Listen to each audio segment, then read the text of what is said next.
Fala pessoas, tudo bem? Ele chegou.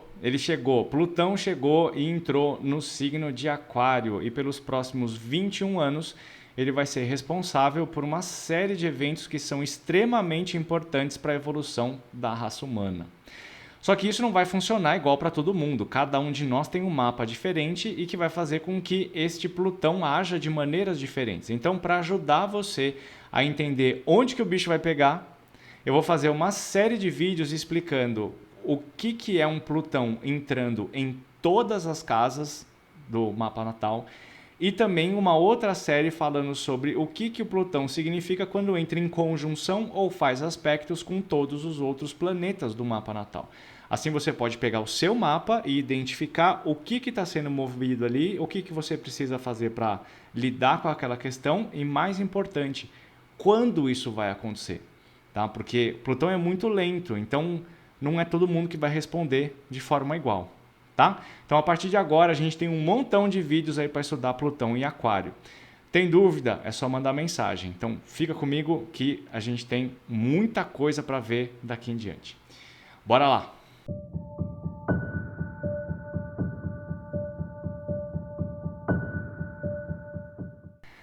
Bom, pessoas, vamos lá conversar sobre Plutão em Aquário.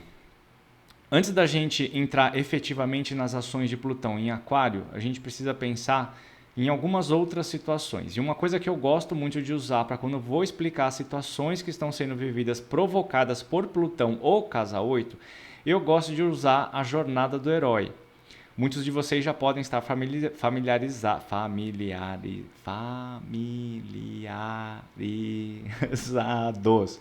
com a jornada do herói. Jornada do herói é um negócio que é muito antigo, mas é muito antigo no sentido do tipo quando o mundo nasceu.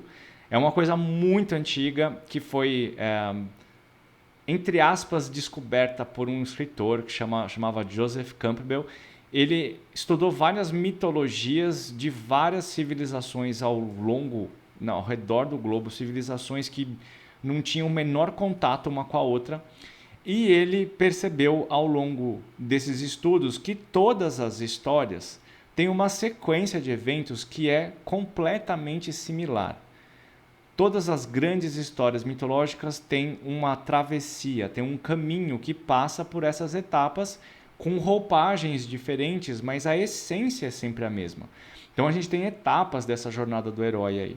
Isso é tão importante, tá tão enraizado na essência do ser humano que todas as histórias que a gente vê de heróis, de livros, de filmes, ou até mesmo, o mais importante, o nosso eu herói, todas essas histórias estão baseadas nesse ciclo de situações. E isso é muito importante, porque quando a gente consegue identificar qual que é o estágio que eu consigo meio que prever o que está rolando para frente e o que eu preciso fazer para não ficar estagnado ou matar a mudança de uma vez. Então, essa jornada do herói é uma coisa que é super importante e faz muito sentido. Absolutamente todos os filmes que você assistiu de super-herói são construídos em cima da jornada do herói. Todos, não tem nenhuma exceção. Todos eles são feitos desse jeito, tá? De tão importante que é isso. Eu não vou contar tudo porque é um negócio bem longo. Outro dia eu faço um vídeo mais detalhado, tá? Mas o que é mais importante? O nosso herói, o que a gente está assistindo, o nosso herói, está ambientado no lugar que é o lugar comum, ele recebe algumas informações em que ele tem que sair daquele lugar comum, ou ele tem vontade, ou ele é puxado para fora. E ele vai passando por essas etapas até um momento onde ele vai confrontar uma nova realidade. Ele tem que entrar num mundo novo, ele tem que passar por um portal onde ele vai sair do mundo comum e entrar no mundo desconhecido, tá? Isso aqui é muito importante, eu já vou explicar por quê. E na hora que ele faz essa transição para o mundo desconhecido, ele entra em contato com várias novidades que estão chamando ele para essa aventura, para esse novo descobrimento. Só que dentro desse processo, ele acaba arranjando um arqui-inimigo. E dentro desse caminho, dentro desse mundo desconhecido, ele confronta o inimigo e ele passa por um processo de morte e renascimento. Ele morre mesmo, tá? Eu vou dar alguns exemplos de filmes aqui que vocês vão ver como vocês conhecem bem essa história. Mas o que a gente precisa pensar? Um dos símbolos dessa transformação é uma caverna.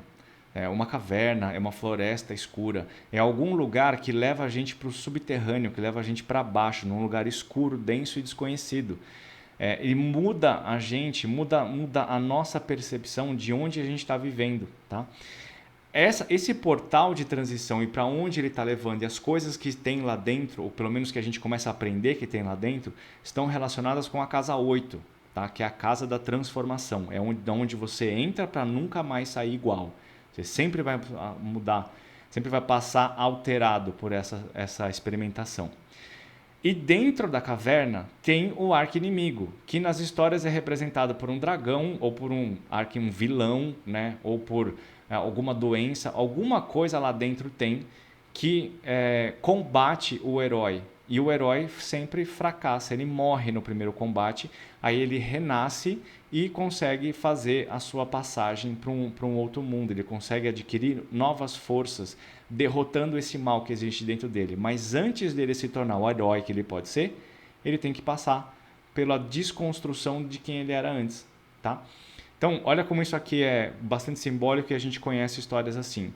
Quem assistiu Matrix, por exemplo, que é um baita filme que está relacionado com a nossa realidade hoje, absurdamente enraizado com as formas como a gente vive, tá?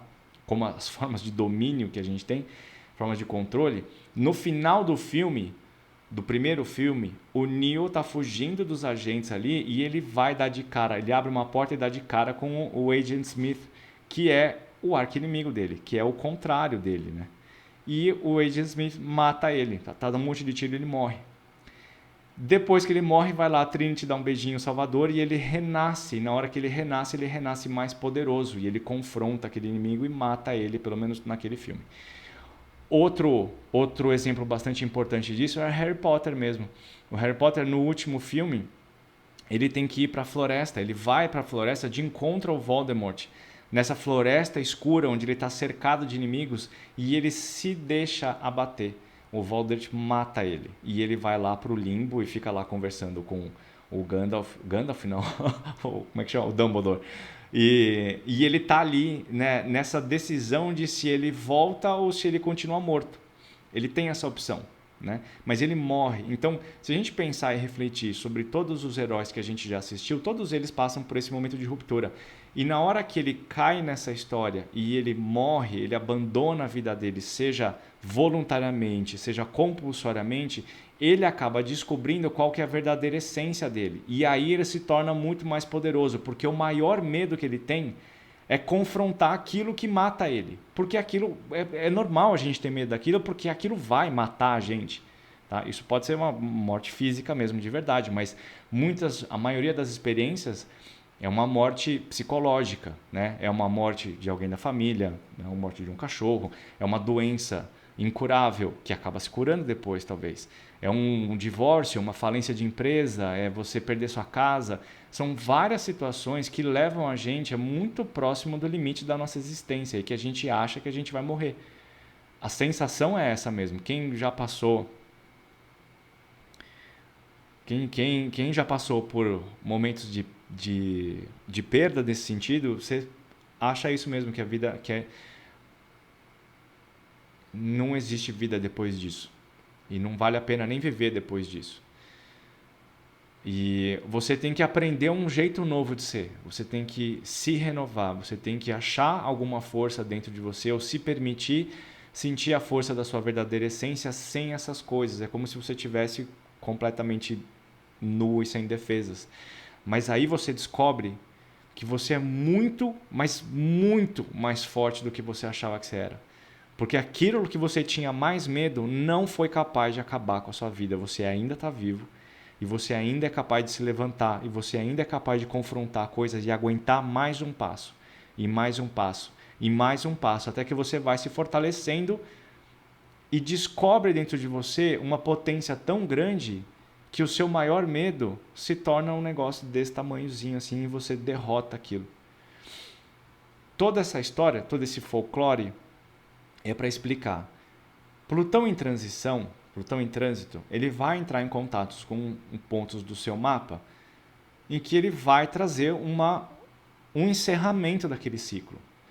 Pode ser um encerramento mais suave, mais simples, como você pode ter Plutão transitando pela casa 11, por exemplo. A casa 11, dependendo da quantidade de planetas que você tem ali dentro, de quais planetas tem também, é uma casa que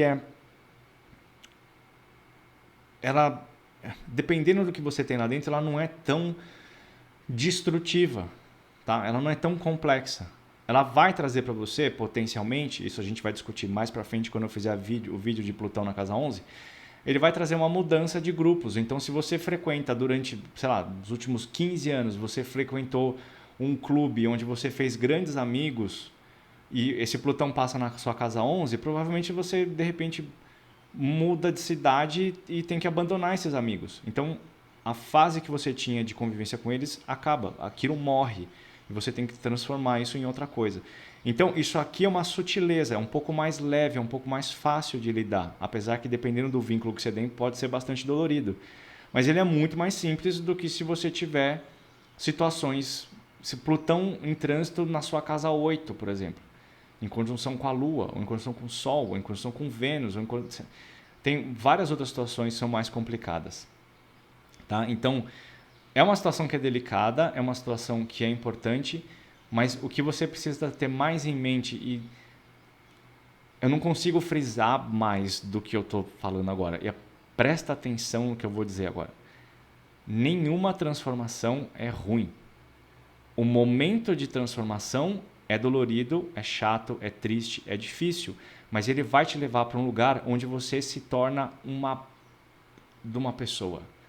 Você vai descobrir a sua melhor versão, você vai descobrir o seu verdadeiro poder dentro daquela situação da casa, ou se tiver ligado com ascendente, sol ou lua, vai te empoderar de um jeito que você nunca imaginou antes.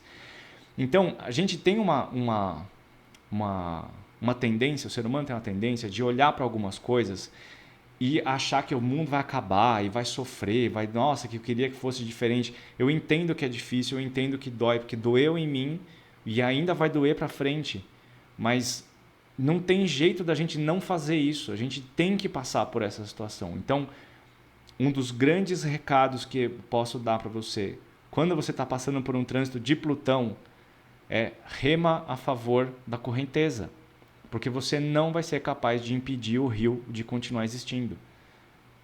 É isso. Pode ser difícil, mas o que vem depois é alguma coisa que é tão boa, mas é tão maravilhosa, é tão potente, é tão indescritível que você nunca imaginou nos seus melhores sonhos. E eu não estou exagerando. Eu não estou exagerando. Realmente é verdade. Então a gente pode ficar um pouco ansioso, a gente pode ficar um pouco com medo. É por isso que é tão importante quando a gente está passando por um trânsito intenso de Plutão ou coisas andando dentro da minha casa 8, de eu estar fazendo acompanhamento terapêutico, com psicólogo, com terapeutas espirituais, com holísticos, com gente que sabe o que está fazendo e que vai te apoiar. Não acha que você aguenta tudo sozinho, porque a jornada do herói, algumas coisas são resolvidas individualmente, mas até chegar naquele ponto da solução individual, você precisa de apoio. O herói tem um acompanhamento dos amigos dele. Vê Harry Potter, ele está em Hogwarts, cercado de gente que está apoiando ele. Mesmo o Neo, né? Ele está sempre acompanhado com as pessoas. E todos eles têm um mestre. Isso é muito importante, tem um mestre. O Neo tem o Morpheus, o Frodo tem o Gandalf, o Dumbledore é do Harry Potter. Tem até lá aquela esquisita lá do... Como é que chama aquele? Jogos Vorazes. Também tem o líder dela ali, o professor, que eu nem lembro o nome agora. No Star Wars, por exemplo, você tem dois. Você tem o Obi-Wan e você tem o Yoda. Então, todos os heróis têm alguém que acompanha. Então, não passa por isso sozinho. Vai procurar um acompanhamento, vai procurar pessoas que te ajudem a transitar por essa floresta escura.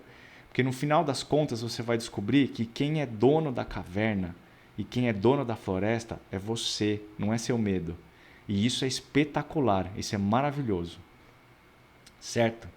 O vídeo ficou maior do que eu queria. Mas, cara, não dá para resumir. Eu estou resumindo absurdamente isso aqui. Muito, tá? Bom, nos próximos vídeos eu vou falar sobre o trânsito de Plutão sobre as casas e sobre os planetas. Se for o seu caso, de estar passando por algum lugar onde você vai sentir que o negócio vai pegar, pode mandar mensagem para mim. Vamos marcar uma sessão, vamos conversar, vamos fazer suas previsões, vai fazer uma terapia astrológica, vai fazer terapia psicológica, vai buscar acompanhamento, porque você vai precisar. E você vai conseguir passar por isso. Tá bom? É nóis. Ó, 21 anos, hein? Então, se você tem coisas de aquário, principalmente Sol, Lua, Ascendente, que tá lá no finalzinho, nos últimos 5 graus, 25, 26, 27, você tem 17 anos para se preparar para isso chegar. Mas vai chegar para todo mundo. Beleza? Então tá, bora nós para os próximos vídeos. Beijo!